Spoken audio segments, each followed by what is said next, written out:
Hello, folks, and welcome to our third episode of Think Bad, Do Good, our podcast here at AttackIQ. And today we are bringing back Ben Opel. Hello, Ben. Hey, Jonathan. Since he last was on the podcast, Ben has transitioned from the Marine Corps and joined AttackIQ full-time as Director for Customer Success, where he continues to lead Purple Team training. And what else do you do, Ben? Well, I'm kind of picking it up as I go. One of my primary jobs is to advise customers on the use and operationalization of the capability to kind of take the operations experience I have and help translate it over into corporate and help them use the product.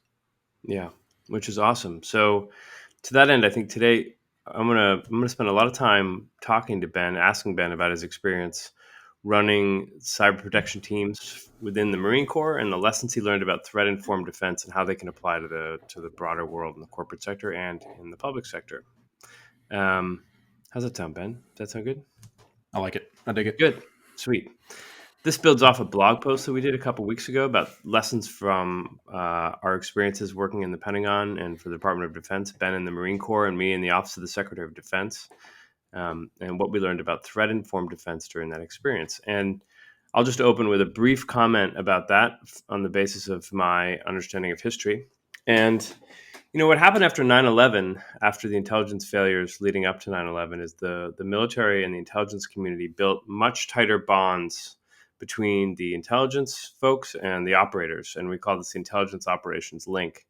And in the wars in Afghanistan and Iraq in particular, it just got much, much, much tighter. And it was driven in part by technology, but also this operational requirement to understand the adversary, understand the battlefield, understand key terrain in foreign lands, which was really important. It also was sort of coterminous with the evolution of counterinsurgency doctrine. And the net result is that a forward operating base would look like a command center of prior periods. It was much more technology and intelligence flowing in all the way back from Langley and the United States downrange. And the analogous function in cyberspace is cyberspace is even more intelligence dependent than perhaps in the physical world, because the entire infrastructure is dependent on code. So if you are trying to defend yourself against an adversary in cyberspace, you need to understand, the tools and the code that they are developing and what they're trying to do. So when Cyber Command stood up in the 2009-2010 timeframe under General Alexander, that was like the initial period of its investment. And there was a question as to whether NSA and Cyber Command should split. And that question has continued for a number of sort of institutional and operational reasons and political reasons, which are valid. But one of the main reasons why it hasn't happened is there's this tight benefit between the National Security Agency and U.S. Cyber Command for Cyber Command to rely on the intelligence generated by the intelligence community. And it's provided a great benefit. And General Paul Nakasone, who leads Cyber Command and is the director of the NSA, he said last year in open testimony that this nexus is incredibly valuable. And he used the example of the Russia small group, which brought the NSA and Cyber Command together to address what Russia would do in advance of the 2018 congressional elections. And it provided NSA and the United States with a significant benefit to try and deter and then deny Russian activity. So the Cyber Mission Force then has had to, which is the 6,200 people that are within Cyber Command, they've had to grow their intelligence connections as well, and their intelligence capabilities within the cyber protection teams, the combat mission teams, and the national mission teams. These are the three force components within the Defense Department. So what I thought I would do is briefly reflect on the sort of notion of threat-informed defense, and have with that history as background, and then pivot over to Ben. So MITRE focuses on three things when it talks about the threat-informed defense methodology. The first thing is you have to know the adversary, right? You have to understand the adversary's capabilities and what they're trying to do. The second is you have to understand your key terrain and what and how you have to defend it. And then the third is you have to build this tight bond between teams in order to enable a threat-informed defense. And that's obviously what's happened in Cyber Command and with its relationship with NSA. But Ben, in your experience running cyber protection teams and in the Marine Corps, how has this played out in your mind? Let's start with the first one, which is really understanding the adversary and threats. So the adversary focus part, I mean, that's really what the differentiator was. That's what we were trying to figure out as we created defensive cyber ops as a discipline in the DoD is what's different about this capability we're making, because we have these three lines of operation in cyber. You got OCO, effects, offensive stuff; DCO, defensive stuff; and then you have DoD and Ops, which is the infrastructure stuff. It's running everything. And cybersecurity, as we understand it now, is a part of that DoD and Ops thing. So a lot of people ask the question of what made it different. DCO, that is. And the answer to that has always been that we are entirely adversary focused. We turn everything around and we look at it from that perspective, and we approach defensive missions from an adversary perspective. So again, we were notionally, we were ostensibly threat informed from the beginning. We were built that way, right? We had built-in intelligence teams, built-in red teams, so that we could actually understand and act like the adversary when we were doing the job. So developing and understanding the TTPs of the adversary was huge for us. Which is not to say we were all that great at it in the beginning. Just like anybody else, we had to start up. We had to start up, understanding how to use IOCs, understanding how to use signatures, and then kind of starting to piece together TTPs. We had a lot of help from agency, a lot of help from industry to do that. But again, we kind of made the same evolution in the past 10 years that industry made in the past 20, because we had the benefit of their failures and successes and the backing of agency intelligence. So we were meaning to do this from the beginning, to be threat informed. We didn't have a name for it. We didn't know it was this threat informed defense concept. We didn't know it was purple teaming, which is a thing these days. But yeah, that was the whole point of it. And what we started to realize later, as we got better at the intel side of it, was operationalizing the intel, and not just by understanding TTPs, but more by actually acting like the adversary, using those built-in red teams, which was its own set of problems. But yeah, So that's how we developed it. And you've said before, and I've heard before, and then I've asked you that the cyber protection teams are sort of the most adversary focused in a lot of ways. Well, the national mission teams, and then the cyber protection teams, and potentially the cyber protection teams within the National Mission Force are the most adversary focused. Does that comport with your view, or maybe I have it wrong? Absolutely. There was some very specific threat alignment going on in terms of making certain teams duty experts on defending against and emulating certain adversaries. So we were very specific about it. To the exclusion of all else, some teams were only looking at one threat, and we saw the benefits of it. During that time with the attack against the Joint Staff. Right. Yeah. So my understanding in this is that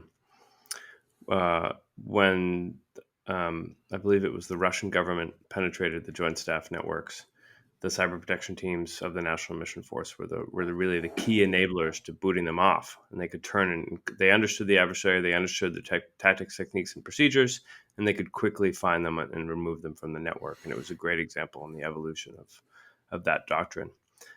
So the second thing that MITRE talks about in the threat-informed defense narrative, again, is this understanding your data and what you're trying to defend. And that really resonated with me. So, we disaggregated the way we went about thinking about defending key terrain is we started with like the key operational plans and capabilities, like nuclear command and control, and then ballistic missile defense, and then like key regional plans. And then we basically said, we're going to task different components of the Defense Department to defend data to assure that those missions can succeed. And I talked to the Mission Assurance Department in the Office of the Secretary of Defense in the Pentagon in DC. I was like, yeah, this seems to make sense. And I talked to Paycom and I ran an initial assessment about it. Actually, we did one with CENTCOM where we looked at key terrain across the Persian Gulf in the event of a contingency. So it wasn't entirely not theoretically informed, but as a non-operator, I had to sort of absorb data from people to be like, is this the right approach? And I'm curious from your side how you were going about the work as somebody leading CPTs. Well, the DoD lingo for kind of that top level outcome is a MET. As far as outside of the high strategic stuff, nuclear command and control, that the mission essential task, and that's kind of what we mapped it out of. In the business world, this is a business outcome. This is an OKR, things like that. And it was just a matter of decomposing it. I mean, it was one of the simpler, if not easier, not easier, but simpler kind of processes we had for analysis. Now, the Air Force, of course, they made it very complex. They put a bunch of math into it. Functional mission analysis, cyber, which was they can have it. I'm a Marine. We eat crowns for lunch. But you take a mission essential task like this unit has to be able to deliver precision fires over long distance, something like that, and we decompose it into what are the processes that actually the fires processes in that case that enable them to do that. What are people doing to actually accomplish the mission? And so then out of the process we break it down into what are the actual data, the capabilities, be they data systems, apps, whatever it is, that allow that process to run. And out of those capabilities comes, the hosts, the physical assets, servers, whatever, physical, virtual, doesn't matter. That those capabilities run on, and you decompose that again into the infrastructure chains that kind of support everything and make it go. And that's again, it sounds a lot like crown jewels analysis, which is very much what it reflects, but it's just kind of got that DoD spin on it. And that's how we started to do it. It's a place to start analysis, start understanding things. It kind of resembles some of these threat modeling methodologies out there, like Pasta, Octave, all that stuff. Except we didn't do it quite to that depth. The Air Force did, not us. But that's how we did it, right? Because we had too few people to get after this massive. Yeah. How long did it take? Enterprise. How long would it take to assure a mission essential task? Depends on the Met. Yeah, that's fair point. One thing I say is it's mission, situationally dependent. But to actually, do the analysis and understand what it is that we wanted to defend first in priority order and how we would do it. That takes a couple of weeks at least to do it right. And that's assuming that we had full cooperation from the supported element. And does that then include like deploying defensive technologies and people against the assets? When you say a couple of weeks, all part of the process, right? Because you have to map out and understand what's going on in this architecture, and you have to see how you're going to actually connect in our technologies, our defense technologies, into this architecture and do it safely. I personally worked on a network that was a no kidding 24/7 must work, life and limb are on the line network. So we were very careful about how we did it. In some other cases, you don't have to be quite so painstaking. Interesting. That's really cool. Yeah, and so what are some lessons you would offer to the corporate world? Obviously, like crown jewel analysis is a thing, and zero trust is a thing. But stemming from your particularly unique experience running CPTs for these life and death networks, what are some of the biggest lessons you learned from it? Well, one was establishing the right relationships across the enterprise with the people who actually own the technologies that you're supposed to defend, the ones that are so important. They're so important that they have to stay up and they have to keep running right. This is the third point in the MITRE. This is the third point in the MITRE thing. Yep. Yeah. And I'll leave that. I forgot about that. But what I'll say is that as you're doing this analysis, it's kind of a continuous threat modeling thing. Threat modeling and security testing are these programs, or they should be programs, not the kind of projects that we've made them into, because METs don't change that fast. Once a MET is established, it's the result of a whole lot of analysis, and it's based on DoD strategy and acquisition. And those things change slowly because they're based on this plan of how the U.S. is going to posture itself against the world. So you got the METs that don't change, but everything below it, everything that enables the MET is always changing. The technology is changing, the TTPs are changing, the processes, procedures, and people are changing. And so the model, how you've modeled the threats. You mean they're changing? They're changing to achieve real military effects in the real world. Is that what you mean? Well, they're changing with the evolution of technology and the changing of the threat landscape and the changes to the political landscape. Right? It's the MET is the duck, all right, and everything that enables the MET are the duck's feet. Right? The duck is it's very, very calm. The feet are just going crazy. So we have so the best way I can say it. That's the best way I can say it, right? Because everything below the surface of this MET has to evolve.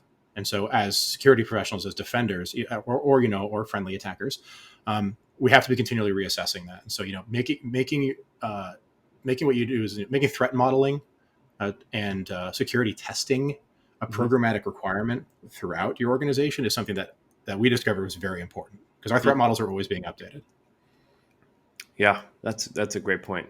Like the path from entry to impact on mission was changing continuously. If I were to break it down that way, yeah, we had to know that path. Yep. The way I held these things in my head when I was working on the strategy, which now is 5 years ago, so that's like practically ancient history, right? it was like we had the key terrain. You had to do the process that you just outlined, which is fascinating and like super important. Do the key terrain analysis and assign people. But then you also had to prepare for failure. It's like let's just like we think we see everything that's going on, but you can't always anticipate certain kinds of threats. So things could break. And so you also had to build in this element of resilience. And Admiral Rogers, I love this line he had. He was like in the 80s when he was commanding submarines, they had to prepare for electromagnetic pulses, which would just disrupt all communication. So the ultimate fallback for cybersecurity, which is somewhat orthogonal to our conversation here, because it's not necessarily a threat-informed defense. Well, maybe it's like the maximum definition of threat-informed defense is like be ready for everything to break and fly blind. And I always thought Yeah. like the military is really well prepared to do that in a lot of ways. Well, I'd say we're a very wise man told me that as a comm officer, you should never plan to fail, however often comm fails. Don't plan to fail, plan to succeed in the worst possible circumstances. Mm-hmm. And that's kind of what this kind of almost fell out of that notion that everything's going to go wrong. Mm-hmm. What are you doing about it? Yeah. Which really begins with like a threat-informed defense capability and MITRE ATT&CK. It's like we know there are known threats. We know that these tactic techniques and procedures are out there, and they're going to be deployed against you. So let's pivot to the third point. And if your dog wants to join the podcast, he or she is invited anytime. For such a well insulated house, sound does travel. Yeah, we have good microphones. The third part was have really close relationships across teams to enable a threat-informed defense, and that I think they were really thinking between like the threat intelligence capability and the defenders in particular. But what are some experiences in that realm on your side? Wow. Okay, so one of the many things DoD does not do quite well enough, one of the things we do great is training, right? Because we understand this need for shared adversity and growth in teams that are going to have to function very well together. Mm-hmm. And so the first thing I'll say is, building tight bonds between teams is a matter of training them together and training them hard. People don't get better when you treat them with kid gloves. Doesn't matter if you're wearing a uniform or not. So what I'd say is, and you mentioned that idea of Intel interacting with defenders. I think it's more important that we have Intel, defense, operations, and Red working together at all times. That relationship is absolutely critical. And like I said in the kind of that first point, we had Red. We weren't allowed to use them necessarily the way that we should have been. I think that's getting better now. I'm not sure. I don't wear the uniform anymore. That said, if you don't have them working together, you're not getting the full benefits of this highly trained and highly specialized workforce. Okay. Because if your blue team is not being tested, they're flying blind. And if your red team is not going up against a prepared defender, they're not improving and they're only really achieving their own objectives. Mm-hmm. So if you make them train together, they're improving each other. Is the Marine Corps, we like to say steel sharpens steel, which I'm not sure how accurate that is, but we'll go with it. I'm allowed to say this now, right? You don't have a degree in metallurgy, man? Come on. They didn't teach you metallurgical manufacturing in the Corps? Well, at the academy, they tried, but thermodynamics wasn't exactly my best course. Yeah. It's the closest thing we had. We're not a school of mines, as cool as that is. But anyways, so training together is the thing you got to do, right? And whether you need something red to do that, right? Because everybody's got a blue team of some sort. It might be like that one guy in IT who kind of knows about forensics, who's your blue team, or it might be an entire SOC. If you're not testing them, you're probably not doing it right. And if you think you can't test them, that's not necessarily accurate, right? Because there's a lot of good stuff out there you can use. Like you can get something ready. You don't have to have a red team or a pen testing team. Mm-hmm. And even if you can't employ that capability, be it a commercial or open source BAS, be it an automated pen testing tool, something like Atomic Red Team or something like breach that. and attack simulation. BAS, breach and attack simulation tool. Mm-hmm.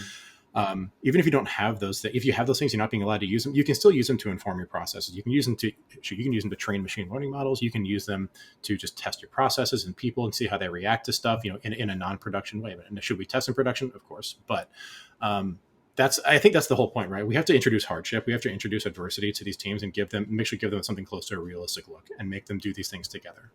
Yeah. Yep. That's right. One of the things I love about AttackIQ is that you can test in production safely and at scale, which is awesome. And the idea of augmenting a red team through an automated capability that deploys MITRE ATT&CK techniques against your enterprise gives everyone this sort of central baseline understanding and surfaces all this data about how the team performs against capabilities, against adversary capabilities. And if you don't do it, then you're just sort of doing whack-a-mole, trying to meet standards, and you're not really focused on Well, maximizing yeah. outcomes. And the MITRE ATT&CK piece, I mean, that really gets after one of the big problems that stands in the way of good interaction. These kind of, building tight bonds between teams. The biggest issue with that, aside from kind of a cultural issue, which can be solved, but it's a matter of being able to communicate, which is a Mm-hmm. means to solving the cultural issues, right? It's being able to, for red, blue, and operations types to be able to talk to each other. It's for security teams and IT teams to be able to communicate better up the chain and laterally. Mm-hmm. And MITRE ATT&CK is a way that has kind of started to simplify that, at least within the technical realm. You have this common lexicon, this basic understanding, this foundational understanding of what an attack is and what they look like, and we can describe them with these building blocks that are, at the very, at least, 80 to 75% accurate all the time. Stuff's always evolving. Don't get me wrong, but you can say, yeah, it's that technique. It's T1096, but it's a variation on it.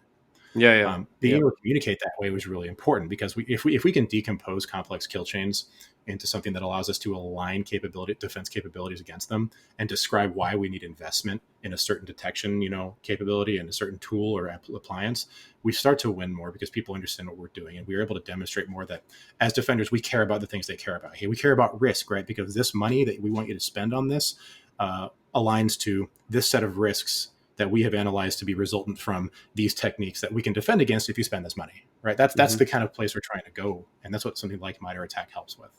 That's If with awesome. collaboration piece, yeah. Yeah, yeah, yeah. And so it's like, and the ultimately, like, you could use it for exercising, right? And you could use it for exercising for a number of different exigent circumstances. You could say, I'm going to prepare for an advance. If you're a state right now, for example, you could use the MITRE ATT&CK framework and an automated capability to prepare for Russian manipulations of your electoral systems, Russian government manipulations of your electoral systems. That's something easy.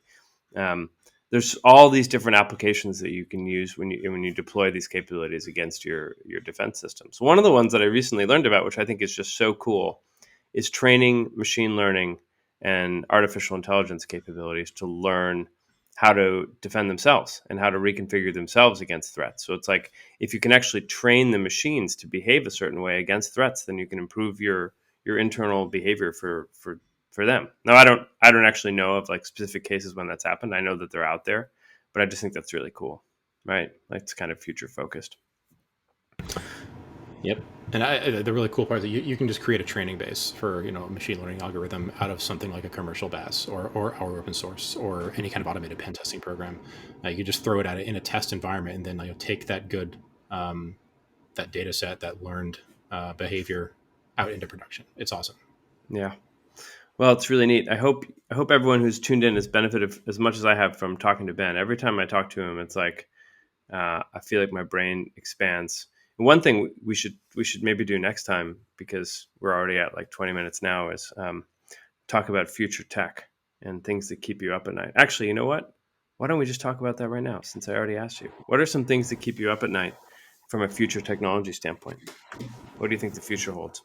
What's the things that we can't stop, or the things that we have on their, that are their own countermeasure, right? Things like AI, like quantum. Everyone talks about those things, right? I'm not going to claim I understand how a quantum computer works, or that I can create a functioning, sapient AI. But those are the things that shouldn't necessarily keep us up at night anymore, because we know that the only reaction, the only worthwhile thing to do in response to them is come up with our own. So Mm-hmm. the things that bother me the most, aside from those watershed technologies, are stuff like the fact that we can't answer the question of how much we're willing to automate. Right? I mean, what we saw happening in defense, is back, 15 years ago, we were manually doing piecing through logs and trying to correlate things with hack together scripts and stuff like that. You did that in the That academy?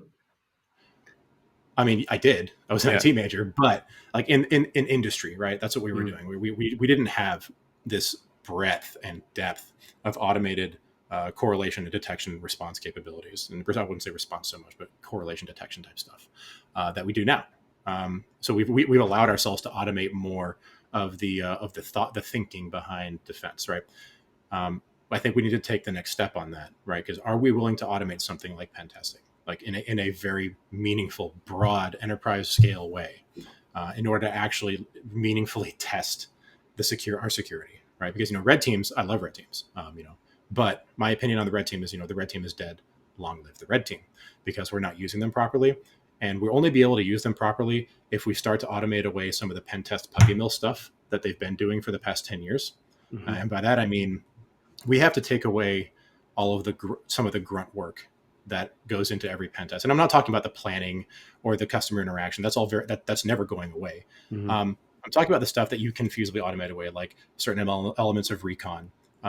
Throughout your attack, no matter which endpoint you're on, it's figuring out where to go next and doing the enumeration, doing the discovery, doing the collection. A lot of those things can be done in an automated fashion. If we were to take that burden off of them, and actually let meat space brain people think critically in a way that only people can do, and actually innovate and find ways around and through the very best defended systems, that's what's going to take us up to the next level, right? Because we have to use the resources we have far better, because adversaries are scaling way faster than we are, right? That's just how it is. Yeah. Are we willing to automate our own security testing at a worthwhile scale? And that's the kind of question that bugs me, because the answer has always been no. Are we, and once we're able to do that, like what degree of remediation are we willing to automate? What are we willing to let a computer make decisions on? Because like before we even get to AI, we have to have these questions answered if we're going to use it in any meaningful way. Mm-hmm. So yeah, that's what bugs me, to be frank. Yeah. I love the implications of this from a workforce standpoint, because ultimately, like, cybersecurity capabilities are enabled by people's brains, right? That's like is the biggest demand on resources within an organization. And what you're talking about here, and what we've heard also from Kurt Ayabayolu and the last time we did this podcast, was you can actually put, like, let's say like bachelor's or associate degree trained people on certain elements of managing an automated platform, like junior guys, right? Junior, ladies and gentlemen, put them on these tasks to deploy capabilities. And then you can have the more advanced folks that have been in the field for 8-10 years to focus on like high-end niche capabilities and prepare and like do open API trained, develop niche capabilities, test them against the assets that matter most, and say, how are we performing? And that really is like a significant force multiplication capability. It's like, and you can save money and time. It's awesome. No joke. K10 is a very smart guy, and I have to agree completely with that, because what we're allowing ourselves to develop the actual capability sets that we have to properly employ all this great technology we have right now. Like you talked about, we have somebody who's smart enough, who understands tools, who understands IT, who understands defense and attack at a good fundamental level, and letting them run this stuff. What we need are people who are thinking about how to do, about what the next thing is going to be, thinking hard about how to break this stuff, right? Think about how to break the process, think about how to break the technology. I think that's really what we need to let people do. You have to let people be red. That's a term that I like to use. The best red teamers and pen testers I've ever met, they have a way of looking at everything that's it's deconstructive. They're sneaky, they're subversive, they're laterally thinking, and a lot of times that's a natural thing. But you can develop that mindset in people if you let them really think hard about problems and give them the time and education to do it. And I think that's kind of one of those things we can get after with what you're saying. I think you may have just described yourself: sneaky and subversive and lateral thinking. Yeah. I mean, kind of. I did get this job somehow, which is amazing. I think we can all vouch that it's great to have you in this job. Obviously, I could talk to Ben for hours. I have talked to Ben for hours, and we will talk to Ben for more hours in the future about all of his experience and thinking. Thank you for taking a minute more on the future focused tech. I liked your point very much on automation. Thanks. I appreciate coming on, man. Yeah, it's awesome. Good. Okay, folks, we'll see you soon. We're doing this now like once every 10 days or something. Maybe we'll increase the pace. But if you want to come on, shoot me a note, jonathan.reiber@attackiq.com. Don't abuse that email. I will block you. Okay. All right. Thanks, everyone. Take care. Speak to you soon. Bye.